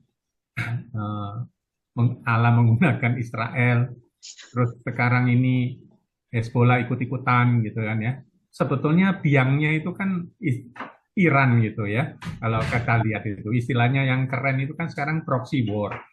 Jadi Iran itu berperang dengan Israel menggunakan tangannya Hamas kan begitu. Kalau kita baca itu proxy. Dia nggak terlibat langsung tapi menggunakan orang lain gitu. Itu proxy war namanya. Nah setelah Hamas hancur, Iran menggunakan Hezbollah yang ada di Lebanon gitu. Dan kita baca loh itu yang dibom sama Israel itu kotanya apa? Tirus dan Sidon itu ada Nah di itu.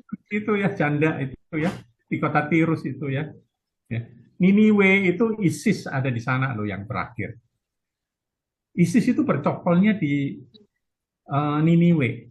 Jadi apa yang 2.600 tahun yang lalu diceritakan di dalam kisah Niniwe dihukum menurut kitab Nahum itu terjadi gitu loh. Nah sekarang apakah ceritanya Iran ini begitu? Saya nggak bisa jawab Bu Evi. Ya, apakah Allah menggunakan Israel yang di backing oleh Amerika itu kompleks sekali gitu ya? Apakah ini kesempatannya kok jadi ikut-ikutan gitu? Iran yang tadi proxy war yang menggunakan orang lain, sekarang dikirimkan rudal langsung ke Tel Aviv katanya yang tadi barusan saya baca ya sebelum acara ini saya baca berita-berita. Waduh ini masih loko nih, ya toh. Biden sudah ngomong juga. Sorry ini agak sedikit menyimpang ya teman-teman ya. Tapi kita saksikan saja ini apakah hukuman yang terulang seperti yang di kisah kita nggak tahu ya. Tapi demi kemanusiaan ya saya berpikir kita sebagai orang Katolik yang diajarkan Yesus untuk mencintai orang bahkan mencintai musuhmu, kita berharap perang ini tidak terjadi. Gitu kita harapkan kita begitu ya. Bahkan Bapak Paus pun Bapak Paus Fransiskus sudah sering mendorong ini damai gitu ya. Mudah-mudahan nggak terjadi sih Bu Evi ya. Ini Iran sekarang udah terlibat langsung mengirimkan rudal 200 katanya. Aduh ya kita tunggulah gitu. Tapi ya Pak Bambang jadi mengingatkan kisahnya Habakuk sama Nahum zaman dulu. Cuman saya berpikir itu aduh arwah-arwah banyak sekali masuk surga atau bagaimana itu ya. Oke, terima kasih Pak Bambang. Memang kita nggak tahu ya ini bagaimana nanti akhir ceritanya. Makasih Pak Bambang. Ya, kalau menurut saya ya kan Habakuk bertanya kan, dia juga frustrasi kan. Allah, kenapa bangsamu itu dihantam oleh Babel yang lebih jahat daripada bangsa Israel kan? Habakuk bertanya kan. Terus Yesus mengatakan apa? Yesus akan memakai mereka untuk mempertobatkan Israel. Kita nggak tahu kan Israel sekarang sama Israel zaman dulu beda loh. Israel ini ya udah jadi koncoknya Amerika dan kaya raya di mana-mana orang Jewish ya bilangnya ya. Udah belum tentu dia juga menjalankan perintah-perintah Allah loh. Ya kan? Itu udah manusia-manusia yang berdosa itu seperti kita lihat ya bangsa Israel ya diselamatkan sama Allah keluar dari Mesir kan dia tetap aja pertama Allah menyelamatkan Niniwe karena ini bangsaku tapi Allah marah akhirnya kan Niniwe dihancurkan ya kan ini yang baru-baru ini kan BKSN ya Pak Bambang ya kan awalnya kan HP Yunus marah kenapa Allah menyuruh saya? Niniwe udah bejat begitu, dia kabur kemana sampai ditelan ikan kan, ya kan? Tapi akhirnya di Nabi Nahum malah Allah menghancurkan Niniwe loh, ya kan? Sekarang saya pernah dengar ya satu talk show ya jangan pikir Israel sekarang itu Israel seperti zaman dulu. Walaupun zaman Yesus itu benar kata Pak Bambang, dia yang menyalibkan Yesus kan ya. Ya kan? Tapi Israel sekarang tuh beda sama Israel zaman yang mau diselamatkan Yesus itu loh. Sepertinya udah terlalu banyak terkontaminasi dengan politik, dengan kekayaan, dengan minyak, dengan macam-macam senjata. Ya ujung-ujungnya apa? Ujung-ujungnya duit kan, ya kan? Itulah yang sekarang terus berperang karena itu misteri Tuhan. Tuhan bisa memakai siapa saja untuk menyelamatkan bangsanya. Karena bangsanya itu bukan hanya di Israel nih sekarang nih. Ya, di sekitar Timur Tengah itu kan banyak sekali juga orang-orang pengikut Yesus kan. Bukan hanya di Israel kan. Di Iran banyak, di mana banyak. Jadi dia benar-benar mau menyelamatkan bangsanya dengan dibiarkan saja mereka saling menghancurkan, nanti terakhir aku akan menyelamatkan bangsaku. Itu janjinya kepada Habakuk. Ya kan? Biar saja dia berperang hancur, nanti aku menyelamatkan bangsaku. Jadi yang diselamatkan sama Yesus itu siapa? Diselamatkan sama Allah tuh siapa?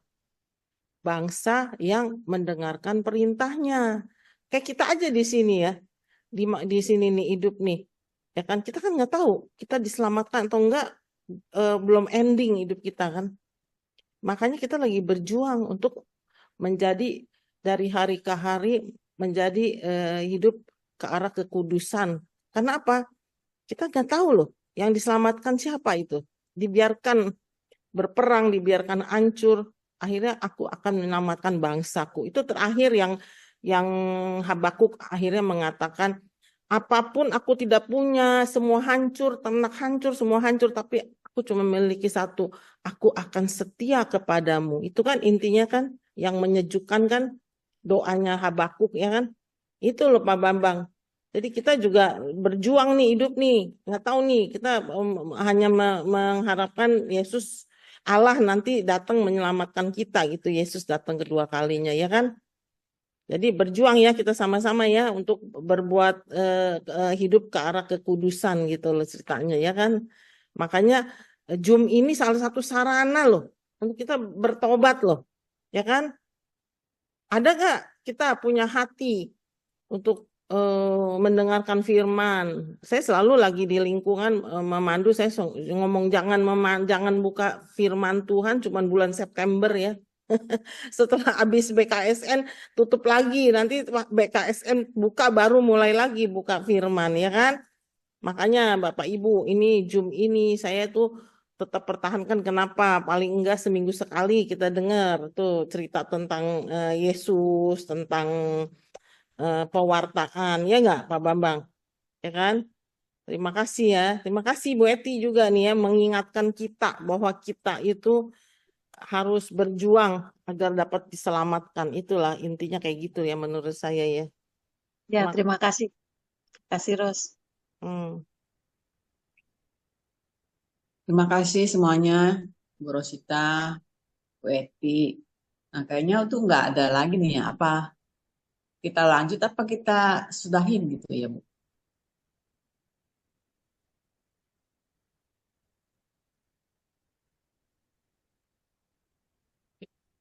Cerita tentang kemarin ya Pak Bambang, pameran. Coba Pak Bambang cerita apa kesannya Pak Bambang. Pak Bambang sebulan nih ya, full ya sebulan ya. Apa kesan Bapak dengan pameran itu, dengan difabel ini gitu loh. Terima kasih ya Pak Bambang sudah memberikan tanda kasih kepada para difabel ini ya Pak Bambang ya. Coba saya mau dengar sharingnya Pak Bambang. Pak Bambang kesannya apa nih dengan mereka itu, dengan para difabel? Ya, terima kasih Bu Rosita. Termasuk dengan pendampingnya nih Bapak. Coba tolong sharing gimana. Yang pertama sih ya, ini kan pertama kali ya saya ikut gitu, dan saya nanya ke Bu Rosita apakah bisa ikut partisipasi gitu ya. Pertama sih tujuan saya itu kan saya punya ini ya, saya punya Instagram itu Bible to Society gitu, di mana saya memang menjual kaos t-shirt gitu Dan sebagian keuntungannya itu saya sumbangkan untuk gereja-gereja yang tertinggal itu di NTT dan Sumbar. Jadi kalau di Instagram saya, Bible to Society itu, di situ ada donasi itu lari kemana gitu. Larinya kemana. Jadi ada gereja-gereja yang memang betul-betul di NTT yang, kondisinya ini memprihatinkan. Nah, saya jualan kaos sambil saya menginjil gitu. Nah, Bu Rosita kan nanya saya, apa kesannya Bapak gitu ya. Yang pertama, saya merasa benar-benar dibantu loh sama orang-orang Living Words itu. Displaynya itu aja di gantungan itu dibikin manis itu sama ibu-ibu ya. Aduh, saya sungguh luar biasa. Karena itu pengalaman saya pertama berjualan. Terus saya hanya lewat WA, lewat IG gitu ya. Tapi ini ibu-ibu ini, aduh, nggak usah dimintain tolong, ringan tangan sekali ini ibu-ibu Living Words. Bu Rosita, jempol nih. 2 thumbs up gitu ya. Ya, mereka dengan sukacita, ini Bu Leni juga ada nih, Bu Leni, Clara, Bu, banyak lah ya, ibu-ibu di sana. Itu pertama tuh, saya ditolong gitu. Kedua, saya pikir saya ketemu dengan orang-orang yang disable, khususnya nomor 1, Pak Pinter ya, dengan segala handicap yang dia miliki, dia bisa dia tidak mengeluh dengan kondisinya dia, tapi dia bisa menghasilkan satu produk yang buat saya itu bagus. Saya beberapa tahun yang lalu beli dan saya foto, saya kasih lihat ke Pak Pinter. Pak Pinter ini saya pernah beli loh sama Bapak. Oh ya, ini yang berapa tahun yang lalu. Saya lihat orang-orang disable ini tidak diam diri saja. Sama Ibu siapa itu? Siapa ya yang jualan Rosario, maaf ya. Yani. Itu Siani kok Siano ya. Dia bisu tuli. Iya, bisu tuli ya. Tapi dia berusaha untuk bicara ya. Nah, ketika saya ajak bicara dia jawab gitu ya. Dia berusaha membuat rosario dan lain sebagainya. Itu buat saya luar biasa. Dahsyatlah orang-orang disable ini. Ya, mereka sedang mau berusaha gitu ya. Nah, itu yang saya lihat Bu Rosita, melihat orang-orang disable, melihat orang-orang team members daripada Living Words gitu ya. Lalu apakah target saya terpenuhi untuk menginjil dengan kaos ini gitu ya? Suatu ketika dari 5 hari Minggu itu saya ketemu dengan satu orang gitu, sekeluarga gitu ya, ada papa, mama, anaknya, suami istri masih muda gitu ya. Mereka itu melihat kaos gitu, terus mereka itu ragu gitu. Saya samperin gitu ya, Pak, bisa saya bantu nggak untuk Anda atau untuk istri atau untuk siapa gitu kan ya? Enggak Pak, saya lagi bingung ini untuk saya sih gitu. Mamanya nimbrung. Ya Pak, ini saya bingung nih kita pilih yang mana. Oh, ini temanya banyak sekali ini berdasarkan Bible, saya bilang begitu. Habis bagus semua Pak. Puji Tuhan, saya bilang. Saya langsung, karena dia bilang ini bagus, saya langsung ambil satu kaos yang temanya adalah No More Sin. Jangan berbuat dosa lagi. Itu saya ambil dari Yohanes 8. Ada perempuan yang berdosa di bawah ahli Taurat itu ya. Saya ceritakan kepada mereka. Nah, di situ saya target saya terpenuhi, Bu Rosita dan teman-teman. Saya menginjil di situ. Saya kasih tahu dia, ya. Ini ceritanya adalah perempuan bla bla bla, kita semua tahu lah, panjang kalau ini diceritakan. Tapi kesimpulannya ada begini. Di ayat terakhir itu, Yesus itu membebaskan perempuan yang berbuat zina itu. Tetapi kebanyakan dari kita lupa di ayat terakhir. Yesus berkata demikian. Aku juga tidak menghukum kamu. Pergilah, jangan berbuat dosa lagi. Nah, kalau saya tulisannya no more sin. Jangan berbuat dosa lagi. Mereka kaget. Oh, begitu. Tanpa diaba-aba lagi Bu Rosita, dia beli itu. Itu gitu ya. Jadi target saya untuk menginjil terpenuhi. Berhenti di situ enggak? Enggak, gantian. Ya. Anaknya yang cowok dia nanya, dia ambil satu kaos, saya lupa temanya yang mana. Kalau ini apa Pak? Gitu. Saya cerita. Oh ini adalah cerita ketika Saulus mengejar-ngejar murid-murid Yesus mau ke Damsyik. Saulus itu jatuh dari kudanya kan kena sinar itu, terus dia buta dan lain sebagainya. Saya cerita itu macam-macam itu. Kalau saya ada tulisannya apa? Itu kata-kata Yesus. Saulus, Saulus, mengapa engkau menganiaya aku? Tahu nggak Bu Rosita? Dia langsung ambil tuh kaos. Ini benar. Ya, hal itu. Jadi firman itu berbunyi. Jadi kalau Bu Rosita bikin komunitas namanya Living Words, itu benar-benar hidup, firman yang hidup gitu. Jadi target saya sebetulnya Bu Rosita itu menginjil gitu ya, memberitahukan firman-firman apa di balik pesan itu, dan saya tampilkan di kaos. Jadi saya puas sekali kemarin Bu Rosita, dari hasil penjualan itu ada terjual selama 5 hari itu 172 pieces ya. Ada orang yang pesan dan lain sebagainya ya. Dan itu berkesan sekali buat saya. Saya ketika menginjil itu saya luar biasa. Masih ingat nggak? Saya mendonasikan kaos, mungkin Bu Sandra masih ingat ya, di kelompok itu, di grupnya pameran. Saya bilang bahwa saya bagi kaos untuk pemenang-pemenang yang lomba kitab suci itu, Pak Bu Rosita yang kemarin itu kan. Kan ada anak kecil yang pemenangnya. Dia WA. Saya tulisin di voucher saya itu, hubungin ini dan ambil di pasar gitu ya. Ketika dia datang, saya suruh pilih. Dek, anak kecil. Dek, kamu mau yang mana? Boleh nggak yang ini? Oh, boleh. Ambil aja yang itu. Kamu saya kasih S gitu ya. Terus saya ambil satu kaos lagi. Ada gambar, gampang sekali sih sebetulnya ya. Itu ada 2 orang di latar belakang menghadap ke belakang. Di latar belakangnya itu ada kota Yerusalem di waktu malam.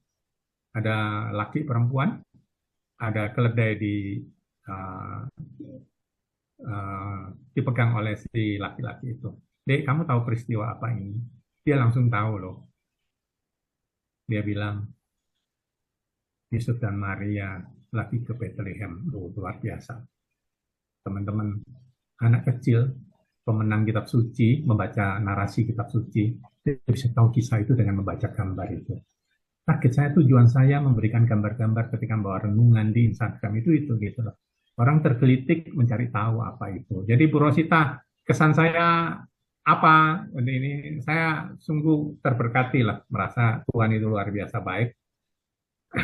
Apa yang saya cita-citakan untuk memberitakan firman ke banyak orang itu salah satunya di sarana Lazar kemarin itu. Dan saya melihat orang-orang disable itu semangat hidupnya luar biasa dan mereka tidak diem saja. Terus orang-orang yang melayani disable, tim member Bu Rosita ya, Living Words orang-orangnya, waduh luar biasa, ringan tangan, sukacita, banyak ketawa, banyak cerita, luar biasa itu buat saya. Pengalaman yang luar biasa Bu Rosita. Thanks ya Bu Rosita, Bu Sandra, Bu Eti, dan teman-teman yang terlibat, Bu Arianto, yang terlibat ini. Terima kasih loh kesempatan ini. Ini kesan saya kalau Bu Rosita mau nanya ke saya. Terima kasih. Ya. Terima kasih Bang. Ya, gitulah Pak Bambang, kita kadang-kadang nggak sadar kita dipakai Tuhan. Itu rahmat itu. Kita dipakai Tuhan untuk mewarta. Jadi kadang-kadang kita udah menolak dulu, padahal itu rahmat loh. Dipilih Tuhan itu diberi rahmat dan pasti kita mampu melakukannya. Ini ya, jadi ketua panitia BKSN ini Pak Ari, luar biasa dia. Jatuh bangun ya Pak Ari ya.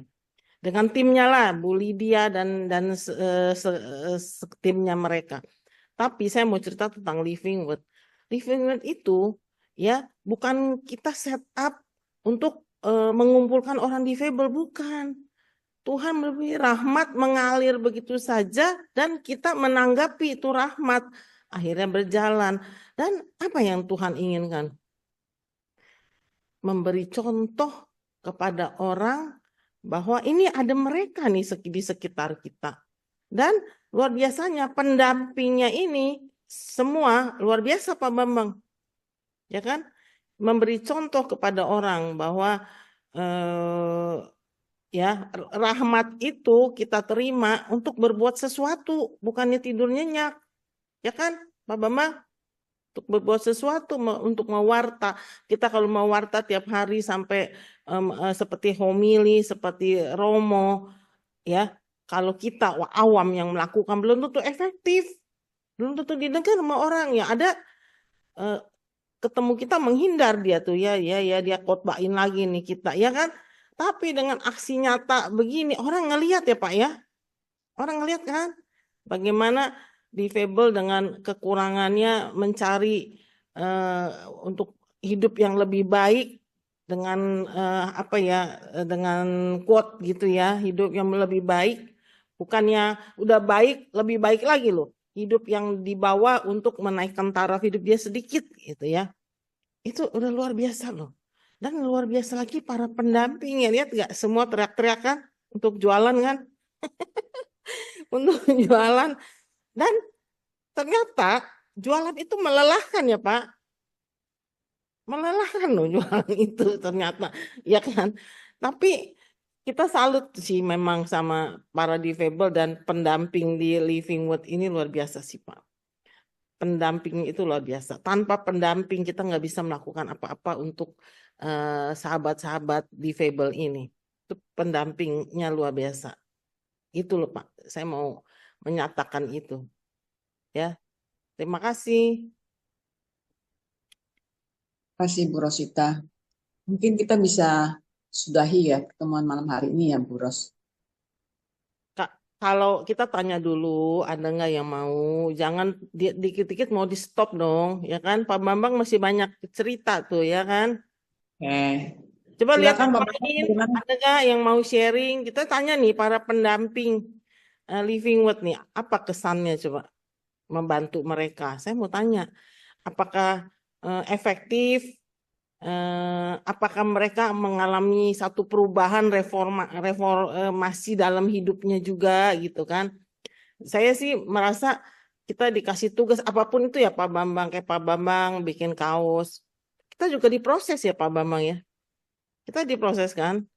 Makanya saya bilang kalau udah ada kepenuhan kita tuh rela buang waktu, buang segalanya untuk sesama kita loh. Itu kita diproses. Kalau kita masih hitungannya mateng, itu belum penuh loh hidup kita loh. Kalau hitungannya masih mateng gitu ya, belum penuh. Tapi kalau kita udah penuh itu, kita tuh udah nggak hitung-hitungan gitu loh. Baik waktu, tenaga, maupun dana, maupun yang lain-lain gitu Pak ya.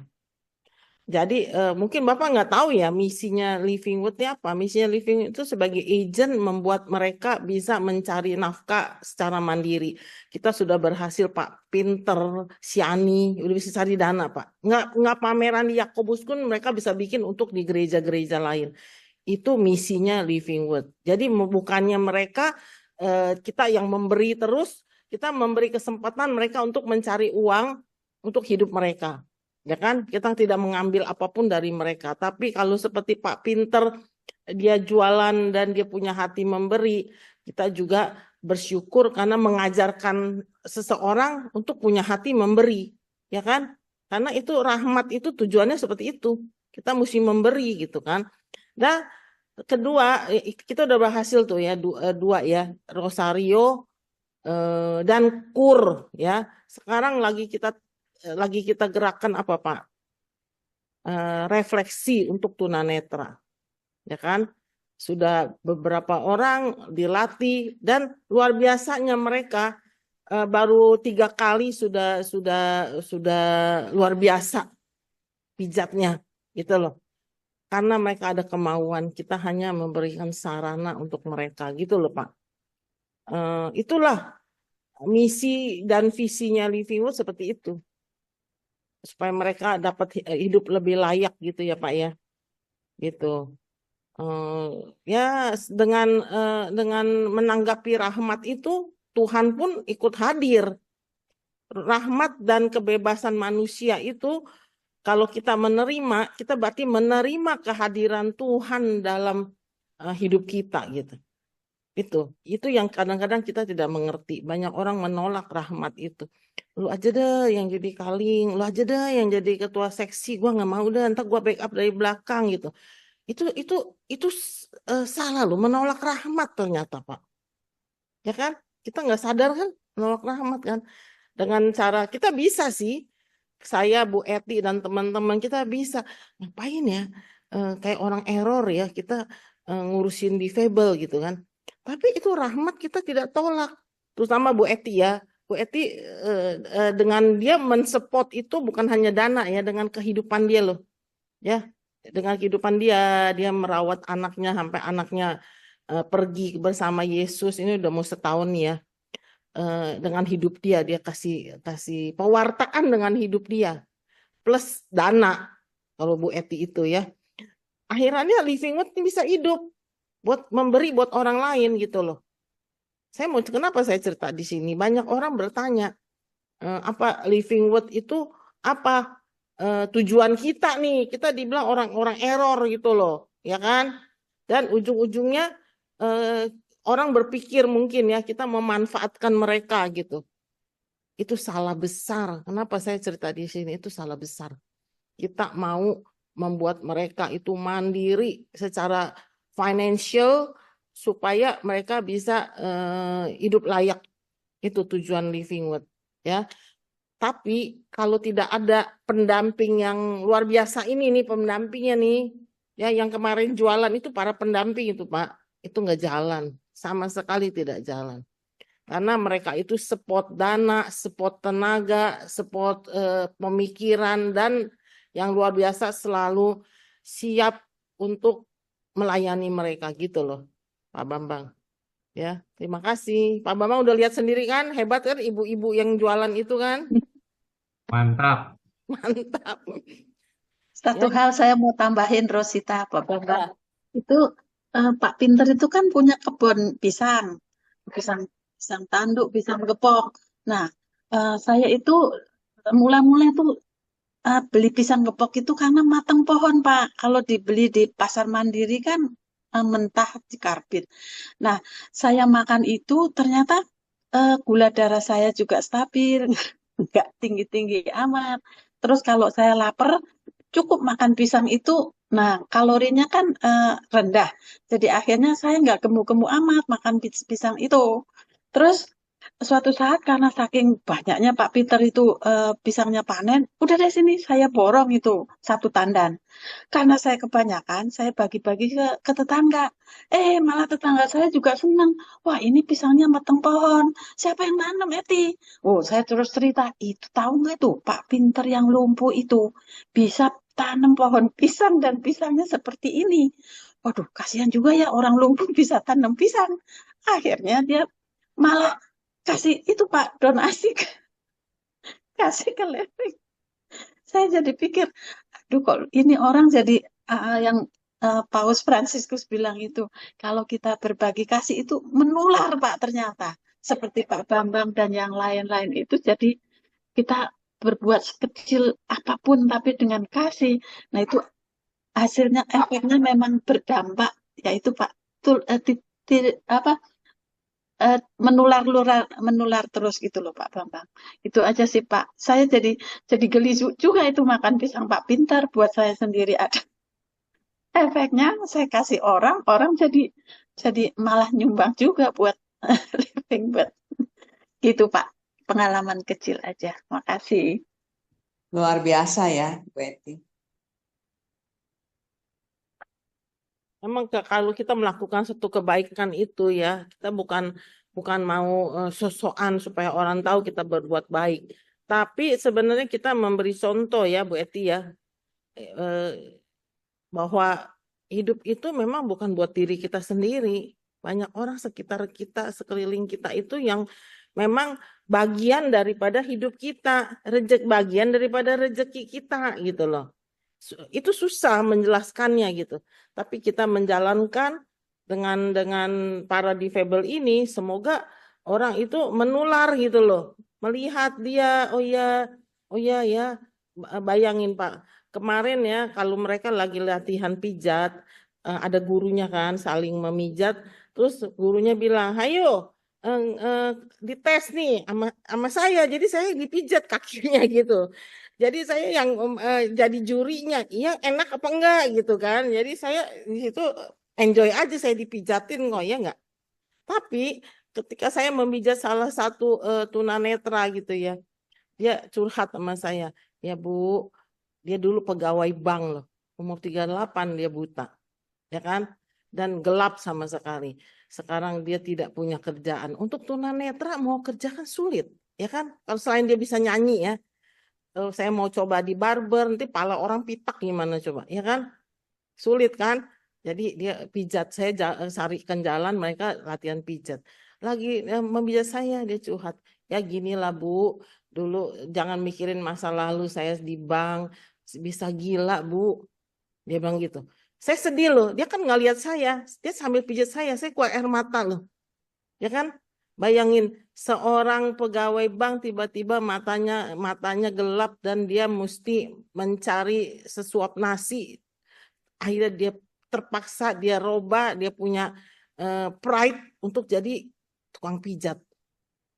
Dia kan nggak lihat saya ini. Terus, Bu, kenapa Bu? Diambilin saya tisu kan ya. Dia pikir saya flu gitu. Padahal saya terharu sekali. Itu loh, itulah hidup. Mereka itu memberi contoh konkret untuk kita bahwa apa yang kita miliki itu ada bagian mereka, baik tenaga, baik materi, baik segalanya gitu.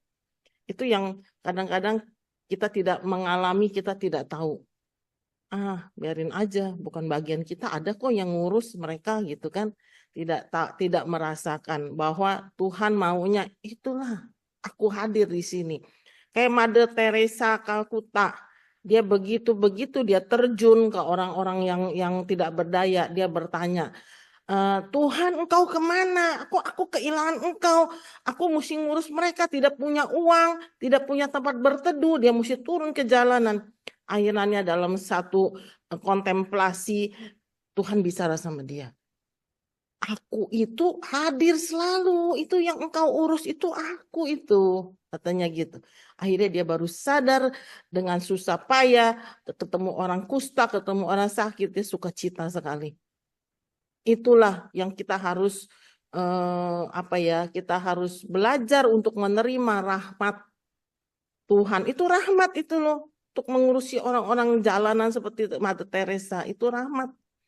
Itu rahmat ya, para pendamping Living Word itu rahmat, jangan merasa beban. Rahmat dari Tuhan. Kita terima, kita jalani. Tuhan hadir. Tuhan hadir tuh lagi pada orang-orang yang kita layani itu, ya kan? Mereka jual makanan untung 5.000 kayak kemarin ya, para difabel untung 5.000 loh. Tapi saya sedih kalau ada orang nawar 10.000 aja ditawar sama orang. Saya kayak beli lebih murah 10.000, dia tidak jadi beli. Padahal untung mereka 5.000 loh. Ongkosnya berapa tuh Mbak dari rumahnya? Ya kan? Makanya kita teriak-teriak hebat-hebat nih ibu-ibu pendamping ya, teriak-teriak kayak ini ada Pak Irwan ya. Istrinya Pak Irwan tuh Noni ya, udah kayak orang Padang ya. Teriak-teriak ya. Fun juga kalau kita menikmati fun juga sih Pak Bambang kemarin jualan begitu walaupun melelahkan juga sebenarnya ya kan. Gitu ya Bapak Ibu. Nah, sekarang udah 2 menit lagi. Silakan Mariana kalau mau ditutup. Ya. Oke, ya. Terima kasih untuk semuanya yang sharing-sharing dan peneguhan-peneguhannya yang sangat meneguhkan kita semua.